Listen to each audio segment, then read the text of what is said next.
Muy buenos días a todos, que Dios los bendiga. Vamos a hacer una breve oración antes de comenzar. Padre Santo, te doy muchas gracias por estar aquí delante de tu iglesia y te ruego en el nombre de Cristo, como lo he hecho antes, que tú me uses y que la gloria sea toda para ti, porque yo solamente soy un servidor tuyo y si tú no obras, yo no puedo hacer nada. Así que por favor toma tu palabra y tu Santo Espíritu y hazme el favor, Señor, de hablar en esta mañana a tus hijos aquí presentes. En el nombre de Cristo, amén. Bueno, pues le doy muchas gracias a Dios por estar aquí en esta ocasión. Como dijo el hermano pastor Orlando, pues algunos de los que están aquí me conocen y gracias a Dios porque están todavía aquí y están en los caminos de Dios, y gracias también a todos los hermanos que no me conocen, pero que también están aquí procurando seguir al Señor. Bueno, en esta ocasión vamos a hablar de 4 necesidades de la gente sin Cristo. 4 necesidades de la gente sin Cristo. Este mensaje trata de 4 necesidades de las personas no cristianas y tienen con relación al Evangelio, tienen una gran necesidad y nosotros como pecadores redimidos podemos y debemos hacer para que esas personas reciban la salvación y la vida eterna. Ellos tienen 4 necesidades. Tal vez en este momento nos están viendo, oyendo, y quizá no lo saben. Tal vez están experimentando muchas cosas y no saben qué camino tomar o qué hacer. Y hay mucha gente así, con una tremenda tristeza o soledad o vacío en su corazón, pero ellos necesitan 4 cosas de las cuales vamos a hablar en esta mañana. Bueno, pues les voy a animar a todos los que están escuchando y especialmente a los creyentes, pero a los no creyentes también. Les animo a memorizar cuáles son estas 4 necesidades de la gente con relación al Evangelio, para trabajar supliéndolas. Especialmente nosotros los creyentes necesitamos trabajar para que se pueda desarrollar un evangelismo fructífero. Yo creo que ustedes conocen bastante de la Biblia y creo que tienen mucha información que darle a la gente sin Cristo, y que cree que esa gente cree que no lo necesita, pero nosotros sabemos que sí. Pero nosotros también necesitamos tener muy claro, además de toda la información bíblica que tenemos, necesitamos poner en orden nuestros pensamientos para tener objetivos muy claros. Quizá ya los tiene, pero en ese caso pues los vamos a recordar. Entonces, si usted está interesado en glorificar a Dios, guiando personas a una relación real con Jesucristo, ponga mucha atención. Las 4 necesidades que la gente no cristiana tiene con relación al Evangelio son escucharlo, entenderlo, valorarlo y recibirlo. A ver si lo puedes repetir conmigo. Escucharlo, díganlo. Lo voy a repetir. Escucharlo, entenderlo, valorarlo y recibirlo. Muy bien. Bueno, entonces vamos a ver la primera cosa. La gente necesita escuchar el Evangelio. Necesita escucharlo. Porque dice la Biblia en Romanos 10, 13, 14 y 17. Porque todo aquel que invocare el nombre del Señor será salvo. ¿Cómo pues invocarán a aquel en el cual no han creído? ¿Y cómo creerán en aquel de quien no han oído? ¿Y cómo oirán sin haber quien les predique? Así que la fe es por el oír y el oír por la palabra de Dios.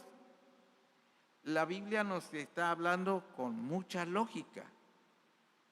¿Qué podemos hacer para que la gente escuche el Evangelio? El texto nos habla de un orden lógico. Necesitan invocar a Cristo para ser salvos, pero necesitan creer en Cristo para poder invocarlo.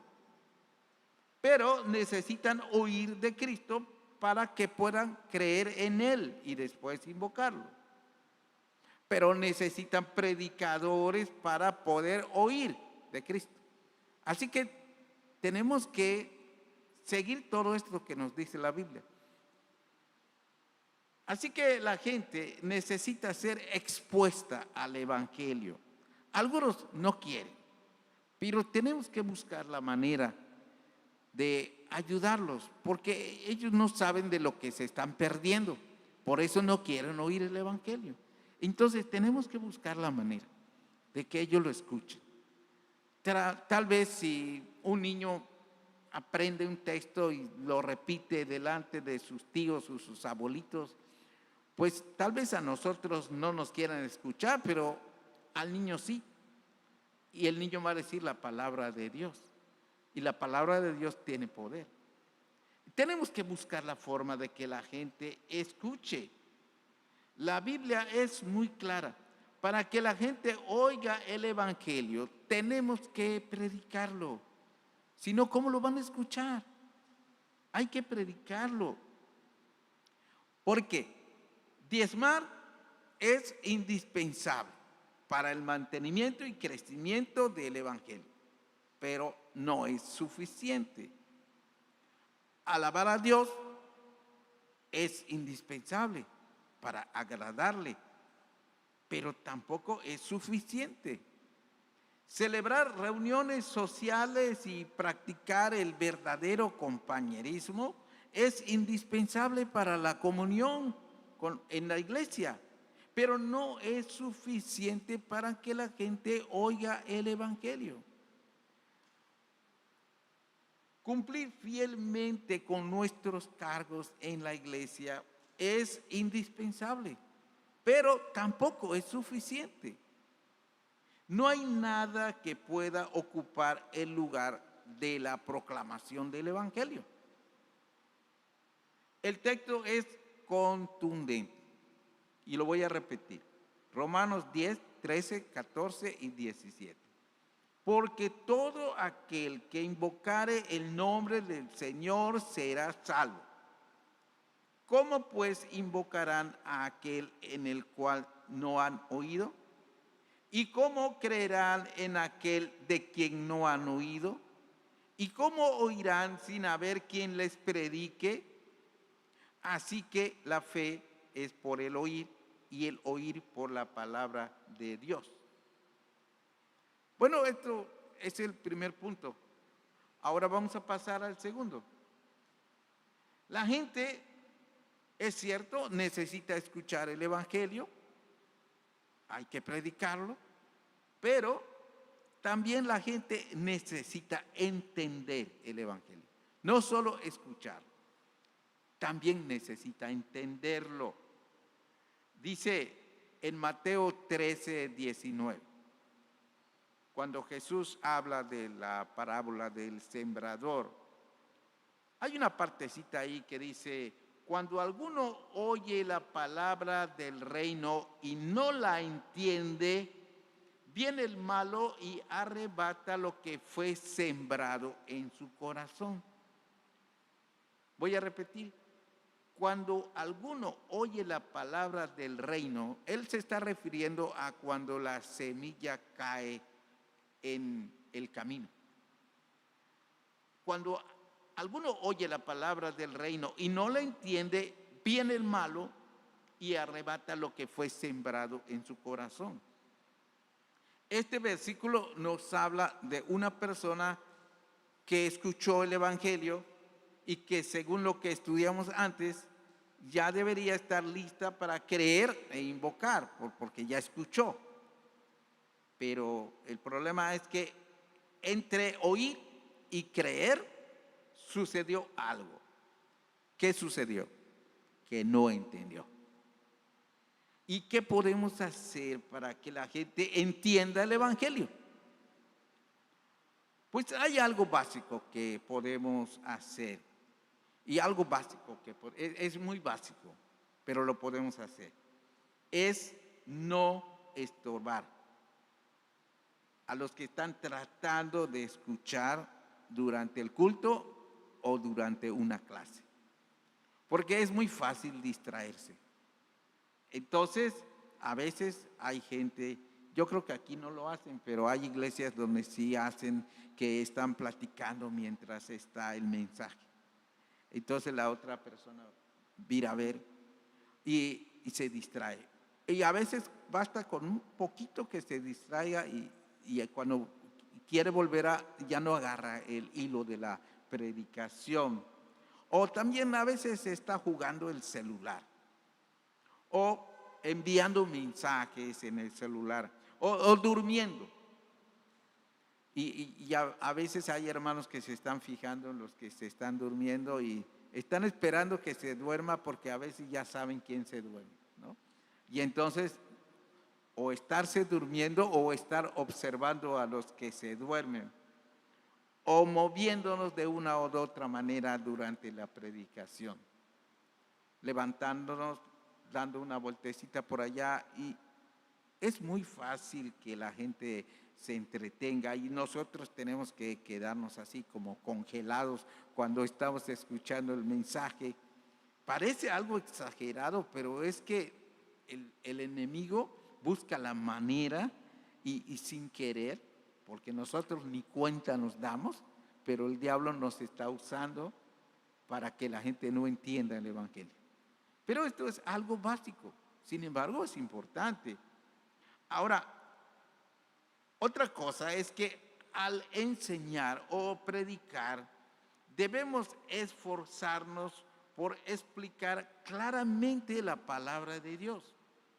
Sea un salón de clases o en el púlpito o hablando de persona a persona, debemos asegurarnos de que nuestros oyentes nos están entendiendo.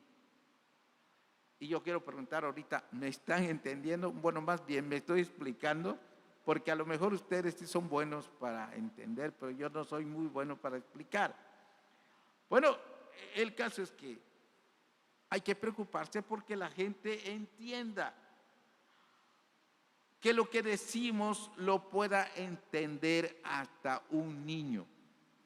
Un niño debe entender lo que estamos diciendo. Además, debemos hacer uso de ilustraciones y comparaciones pertinentes cuando estamos explicando la palabra de Dios. Acostumbrémonos a relacionar las verdades bíblicas con cosas, con personas o con acontecimientos cotidianos, según la persona con la que estemos hablando, según su edad, según su cultura. El Señor usó cosas muy conocidas, como la levadura, el trigo, los vasos, la luz, la puerta, la sal, una oveja, una red, un yugo. cosas que eran muy conocidas en el medio donde él estaba predicando. Claro que nosotros no vamos a usar lo mismo que usó él, porque el medio donde nos movemos es diferente, en cada caso es diferente. Y también Jesús usó personas, como un niño, un siervo infiel, un padre perdonador, un juez injusto, 10 vírgenes, un rey, un sembrador y cosas así. Además, ilustró sus enseñanzas con acontecimientos muy conocidos, como el diluvio, la destrucción de Sodoma y Gomorra, un relámpago, una fiesta de bodas, el regreso de un amo para hacer cuentas con sus siervos, la actuación de unos muchachos en una plaza, el regreso de un joven arrepentido, la caída de una oveja en un hoyo. Y otra vez digo, nosotros tenemos que traducir esto a nuestro medio, pues no vamos a usar los mismos ejemplos, pero son cosas que él usó porque eso es lo que la gente conocía. Además, cuando estemos hablando del evangelio a alguna persona, evitemos términos teológicos, religiosos o rimbombantes ante personas no creyentes o de poca escolaridad.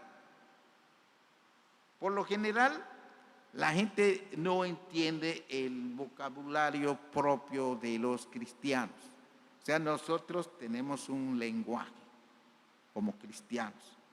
Y a veces los que no están familiarizados, no están en el ambiente de nosotros, pues no entienden lo que estamos diciendo. Por ejemplo, cuando nosotros decimos, vamos a pensar que estamos platicando con una persona y le estamos dando nuestro testimonio. Y entonces nosotros muy bíblicamente le decimos, el Señor me rescató del lodo cenagoso. Y entonces la persona se queda así, ¿qué me está queriendo decir? O sea, y se distrae por eso mismo, no nos entiende. Además, vamos a evitar palabras como homilética, hermenéutica, escatología. O sea, la gente no sabe qué es eso, ¿no? No están tratando constantemente con estos términos. El lenguaje que es pomposo, que es inflado, que es rimbombante, es contraproducente en el evangelismo, especialmente entre la gente popular. Hubo un joven a quien le pasó algo que pues da un poco de risa, pero puede suceder, ¿no? Era un joven campesino que se fue a la gran ciudad, pues porque quería estudiar un poco. Y claro, al regresar a su pueblo, él estaba con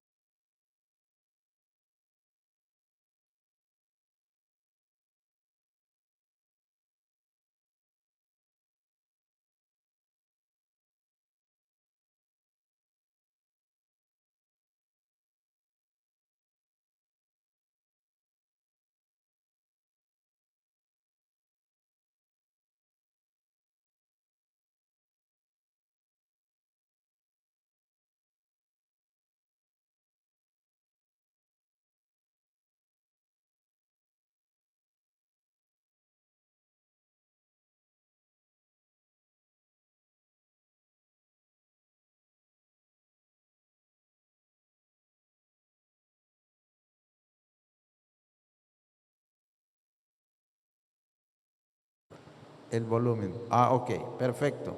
Bueno, entonces este joven campesino que fue a estudiar a la ciudad y regresa un poco presumido porque ya aprendió cosas, le dice a aquel campesino, le dice al campesino que encuentra en el camino de regreso a su pueblo, y le dice, ¿a cuánto asciende el monto de la madera fragmentada que llevas sobre el omóplato de tu pollino?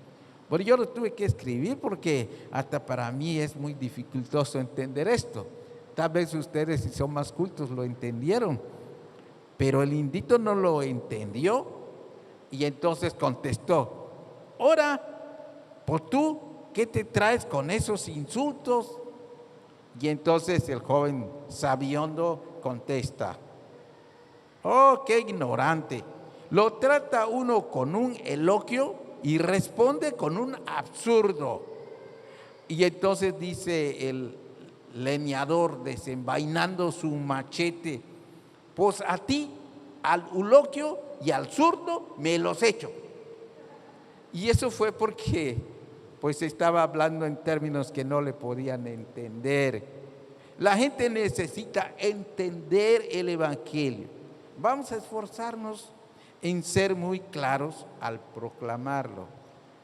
Fijémonos bien con qué tipo de persona estamos hablando y hablemos de tal manera que se nos pueda entender. A veces es preferible un lenguaje sencillo para que todo el mundo nos entienda. Yo prefiero predicar en un lenguaje que todos entiendan, aunque aquí en la congregación hayan personas muy cultas, pues yo no puedo hablar de otra manera. Pero aunque pudiera, mejor hablo de una manera sencilla, porque así todos me van a entender. El muy culto me va a entender y el no muy culto también me va a entender. Así que es mejor usar ese tipo de lenguaje. Además de que la gente necesita escuchar el Evangelio y entender el Evangelio, también la gente necesita valorar el Evangelio. En Romanos 1:16 dice: porque no me avergüenzo del Evangelio, porque es poder de Dios para salvación a todo aquel que cree, al judío primeramente y también al griego. Romanos 1:16. Ahora voy a leer Hebreos 4:12.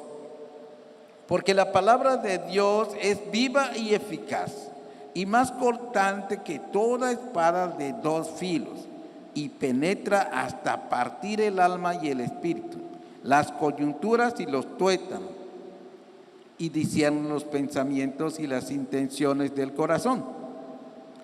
Ahora bien, nos preguntamos: ¿qué podemos hacer para que la gente valore el Evangelio? Ya escuchamos, según la Escritura y según nuestra experiencia, ya sabemos que el Evangelio es algo precioso, pero la gente no lo sabe. Así que necesita oír el Evangelio, porque es precioso. Necesita entenderlo, también porque es precioso, porque es maravilloso. Y es necesario que la gente valore el Evangelio. ¿Y qué podemos hacer para que lo entienda, para que lo escuche, para que lo entienda y ahora para que lo valore? Bueno, para que la gente no creyente valore el Evangelio, necesitamos nada menos que modelarlo. ¿Qué hacemos cuando vamos a comprar una camisa, no? O las damas un vestido o unos zapatos? Pues lo modelamos. ¿Cómo se me ve? ¿Ah? ¿Se ve bien? ¿Cómo está el color? ¿Cómo luzco con él? ¿Verdad? ¿Y cómo luce esa pieza para mí? Bueno, así necesitamos modelar el Evangelio. Dice la Biblia que, dice en Filipenses 1:27, solamente que os comportéis como es digno del Evangelio de Cristo. Esto es modelar el Evangelio. Solamente que os comportéis como es digno del Evangelio de Cristo. Si el Evangelio es poder de Dios para salvación, la gente necesita ver su influencia en nuestras vidas. Si la palabra de Dios es viva y eficaz y es tan penetrante como una espada de dos filos, y nosotros profesamos creerla y practicarla, entonces la gente necesita ver cómo mata a nuestro ego y hace aparecer en nuestros actos a ese Cristo vivo que tanto necesitan. Ellos quieren ver a Cristo. ¿Y dónde van a ver a Cristo? En nosotros. Entonces, la persona orgullosa, egoísta, enojona y todo eso que está viendo no se parece a Cristo. No estamos modelando el Evangelio. Y la gente pues simplemente no nos va a creer. Porque si yo vendo productos para adelgazar y no los uso, pues nadie va a valorarlos como que son buenos. Y si yo uso, porque bueno, pues los voy a usar, pero entonces si yo los uso y tengo sobrepeso, pues la gente tampoco me los va a comprar, porque va a decir, pues, dices que son para bajar de peso y tú no bajas de peso, y según que lo estás tomando, pues entonces no sirve.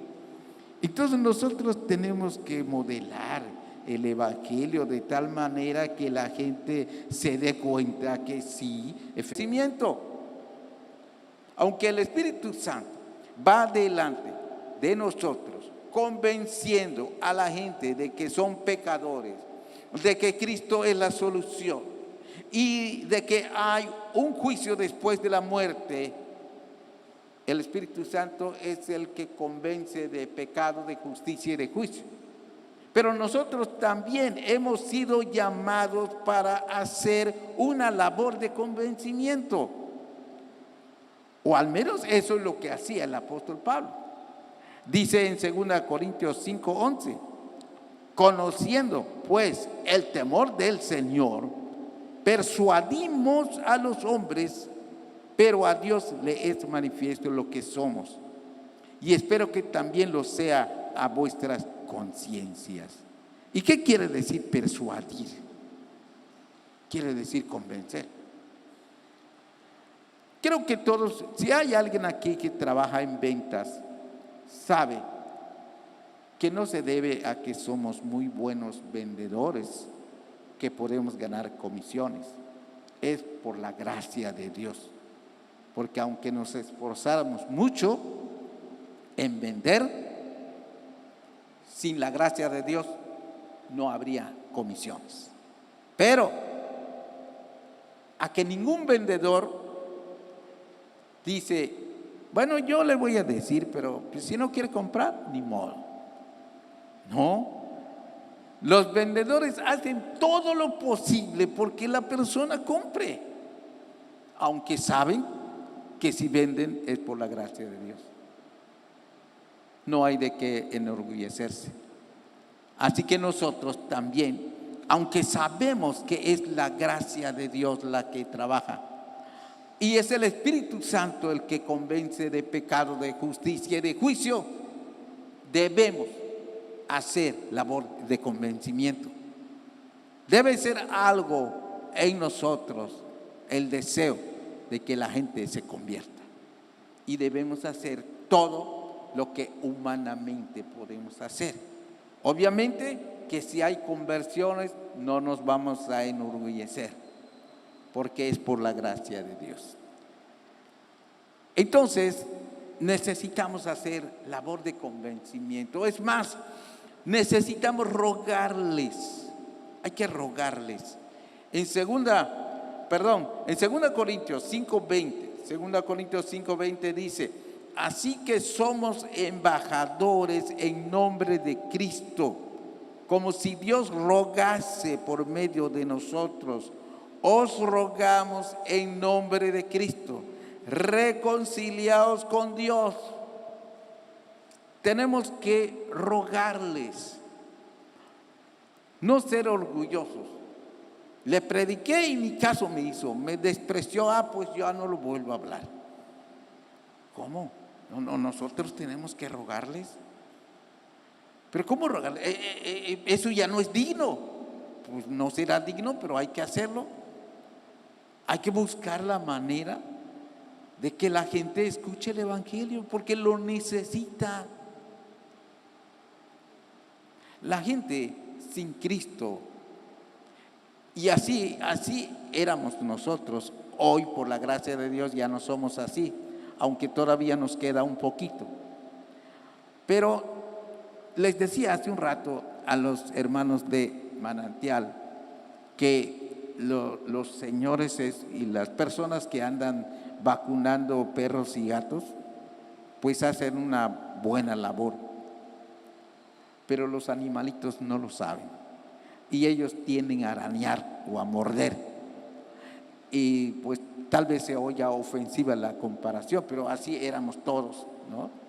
Nos querían predicar el evangelio, nosotros estábamos ahí refunfuñando y no queríamos, pero por la gracia de Dios recibimos a Cristo. Tal vez porque hubo alguien detrás de nosotros insistiéndonos, rogándonos para que nosotros aceptáramos al Señor, y después dijimos: ay, qué bueno que recibí a Cristo. Gracias a Dios por este hermano que me caía mal, pero que ahora ya entendí que me quería hacer un bien. Entonces tenemos que rogarles a las personas para que vengan a Cristo, pero además necesitamos enamorarles. Hay que enamorarlos para Cristo. ¿Enamorarlos para Cristo? Sí, hay que enamorarlos para Cristo. Como el siervo de Abraham, ¿se acuerdan? Cuando fue a pedir a Rebeca como esposa para su señor Isaac, Abraham le hizo jurar que iba a ir a su tierra para que Isaac no tuviera una esposa inconversa, para que fuera a buscar a una cristiana. Entonces, pero ese siervo pudo haber dicho: pues yo voy, y yo le digo, y hubiera llegado y ¿conocen a alguien por acá? Y hubiera dicho así más o menos su mensaje, y no hicieron caso y regresaba. Total que Abraham le había dicho: pues si tú vas y regresas y no se pudo, bueno, pues está bien así. Pero no vemos esa actitud en el siervo de Abraham. Dice acá en este texto que está en Génesis 24 del 33 al 36, después de caminar muchos kilómetros y de estar orando y demás, dice que aquí, dice, y ya había llegado ahí con los familiares de Rebeca y le pusieron delante qué comer, mas él dijo: no comeré hasta que haya dicho mi mensaje. Y él le dijo, el pariente aquel que estaba hablando con él: habla. Entonces dijo: yo soy criado de Abraham, y Jehová ha bendecido mucho a mi amo, y él se ha engrandecido, y le ha dado ovejas, y vacas, plata y oro, siervos y siervas, camellos y asnos. Y Sara, mujer de mi amo, dio a luz en su vejez un hijo a mi Señor, quien le ha dado a él todo cuanto tiene. Este siervo caminó cientos de kilómetros para llegar hasta Rebeca. Este siervo oraba fervientemente para que Dios lo guiara a la joven que Dios había escogido. Este siervo puso en segundo lugar su necesidad personal de comer. Estaba ansioso por entregar su mensaje. En este sentido, él fue semejante a Cristo mismo cuando estaba ministrando a la samaritana. Porque dice en Juan 4 del 31 al 34: entre tanto, los discípulos le rogaban, diciendo: Rabí, come. Él les dijo: yo tengo una comida que comer que vosotros no sabéis. Entonces los discípulos decían unos a otros: ¿le habrá traído alguien de comer? Jesús les dijo: mi comida es que haga la voluntad del que me envió y que acabe su obra. Este siervo se parecía a Cristo, hizo lo que Cristo hizo con la samaritana. Cristo en ese momento no comió. ¿Y por qué no comió? Porque tenía algo más que hacer, que era más importante que comer. Él dijo que su comida era hacer la voluntad del que lo envió. ¿Y cuál es nuestra comida? Cuando nosotros debemos preguntarnos, ¿cuánto caminamos? Este siervo caminó kilómetros para llegar a un alma, a una persona, a Rebeca. Pero nosotros, ¿cuánto es que caminamos? ¿Cuánto caminamos para llegar a un alma? ¿Lo hacemos? ¿Qué esfuerzo hacemos para encontrar a alguien para Cristo? ¿Cuánto oramos para que el Señor nos guíe hasta las personas con las que Él ya está trabajando? Dedicamos tiempo para orar y decirle: Señor, guíame a las personas a las que les debo hablar. Y luego esforzarnos por caminar, por ir a donde sea, a cualquier hora. Tal vez haya calor, tal vez haya frío, tal vez haya lluvia, pero ir a ver a esa persona que necesita a Cristo. ¿Cuánto lo hacemos? ¿Y qué tanta urgencia tenemos de entregar el mensaje que se nos ha encomendado? Aquel siervo tenía urgencia por entregar su mensaje. ¿Qué lugar ocupan nuestras necesidades personales? Aquel hombre seguramente que tenía hambre, pero para él era más importante entregar su mensaje. Este siervo mostró a Rebeca y a su familia lo conveniente y ventajoso que resultaba para ellos aceptar la propuesta de aceptar lo que su mensaje les proponía. Él pudo haber llegado y haber dicho: es que mi amo me mandó para ver si encontraba a alguien que quiera ser esposa de su hijo. Y tal vez le hubieran dicho sí o no, pero no, él no hizo eso. Él se esforzó. Si nos fijamos, habló de todas las ventajas, ¿no? Que su amo tenía muchas cosas, que su amo, el papá de su amo le había dado muchas cosas. Así que estuvo explicando que Jehová había bendecido mucho a su amo y que él se había engrandecido y le había dado ovejas, vacas, plata, oro, siervos, siervas, camellos, asnos, y que él solo tenía un hijo y que a ese hijo le había heredado todo, que ese que quería ser esposo de una muchacha como la que Abraham quería, iba a heredar todo eso. Y claro que le iba a ir muy bien a la persona que se casara con él. La estaba enamorando, pero no para él, para su amo. ¿Y cuándo hacemos nosotros eso? Estar enamorando a las personas, pero para Cristo, no para nosotros. Entonces el siervo destacó la posición económica de Abraham. Este siervo subrayó que Isaac, como hijo único, era heredero de todo. El siervo hizo todo lo posible para que Rebeca y su familia se enamoraran de Isaac. ¿Está usted enamorando a las almas para Cristo? Un enamorado buscará ganarse también a los familiares con tal de que lo ayuden para lograr la aceptación de la persona amada. Un enamorado no escatima en gastos con tal de lograr el sí de la persona que ama. Un enamorado soportará innumerables desdenes con tal de lograr su objetivo. Va a intentar lograr ese ansiado sí. Sí para Cristo. No sí para él mismo, sino sí para Cristo.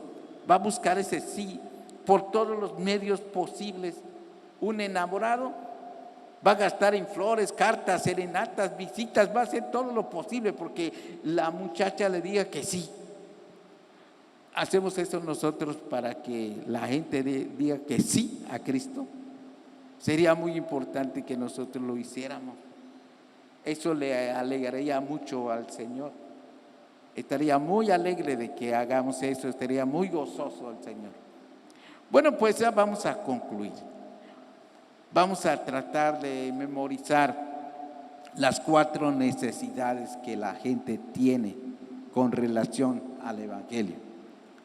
La gente necesita escuchar el Evangelio. La gente necesita entender el Evangelio. La gente necesita valorar el Evangelio. Y la gente necesita recibir el Evangelio.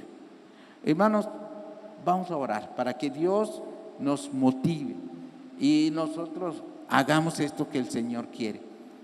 ¿Por qué? Porque lo amamos. Y un deseo del Señor para nosotros debe ser una orden. Y aunque es orden, nosotros no lo debemos ver como una orden. Lo debemos ver solo como un deseo, pero un deseo de Él es una orden para nosotros. Vamos a orar, vamos a ponernos en pie y vamos a orar una breve oración. Padre, te doy muchas gracias porque me has dado la oportunidad de hablar de tu palabra delante de mis hermanos. Te ruego en el nombre de Cristo que seas tú el que obre tanto en aquellos que están escuchando la transmisión como en estos otros hermanos que están aquí presencialmente. Gracias, Dios, en el nombre de Jesús. Amén.